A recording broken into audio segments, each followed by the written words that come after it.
point where it is embedded to the midpoint of the bend.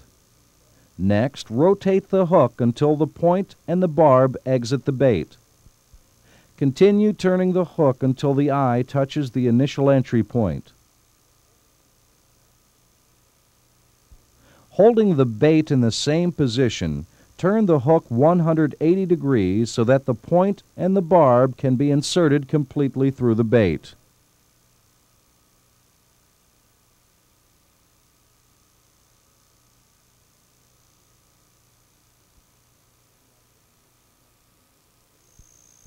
The identical method is used to bait a J-hook with squid.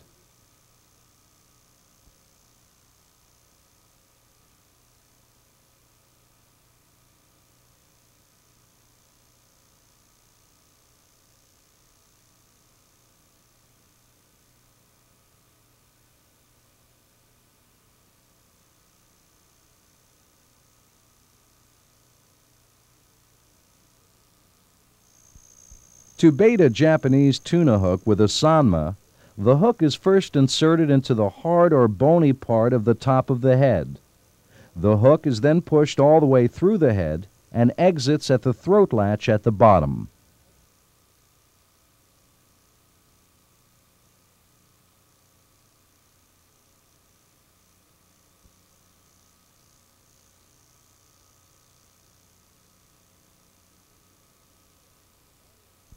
To safely work with a baited hook, always hold the bait so that the point of the hook faces away from you. Never hold a leader with your hand between the snap and the hook.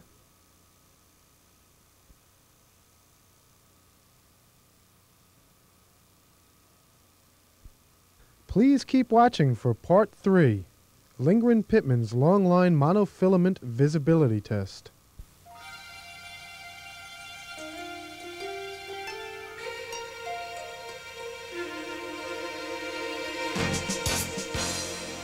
Ever since man caught his first fish, all imaginable means and methods have been used to increase efficiency and thereby the yield. For commercial fishermen, higher yield translates into higher profit. We'd like to share with you the results of a very interesting series of tests that we recently completed on the impact of color on monofilament longline visibility. The theory is that the lower the visibility of the longline, the greater will be the catch. The tests were designed, supervised, and performed by Lindgren-Pittman, the oldest and largest manufacturer of monofilament long-lining equipment in the world. From the beginning, we have been at the forefront of development on monofilament long-line equipment. Today, fleets of long-line vessels from 25 to 200 feet use Lindgren-Pittman equipment worldwide. Because of its wide acceptance over the decades, we felt that there was a need for cost-effective yet higher quality monofilaments. You're looking at a special monofilament manufacturing facility for production of large diameter monofilaments specifically tailored for longlining.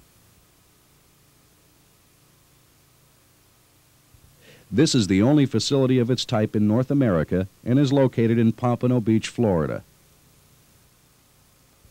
These are the materials which are used in the manufacture of monofilament. We buy the highest grade copolymer resins which are selected for their special properties. High tensile strength, stretch and knot strength are some of the properties that are important for longlining.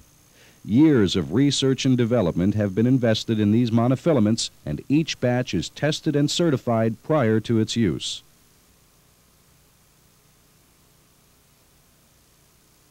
This is a new monofilament product for mainline use. As you may know, the use of blue monofilament for leader line has been common practice for years.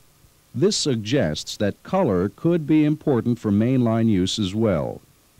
To determine the effect of color on longline visibility, Lindgren-Pittman designed a series of tests to simulate underwater visibility under varying conditions. This test assembly was lowered to a depth of 150 feet and the video camera recorded the results. The settings for the camera were identical for all tests, and no lens filters were used. The tests were performed during daylight hours off the coast of southern Florida. These waters would be typical of those in other fishing areas of the world. 3 basic tests were performed.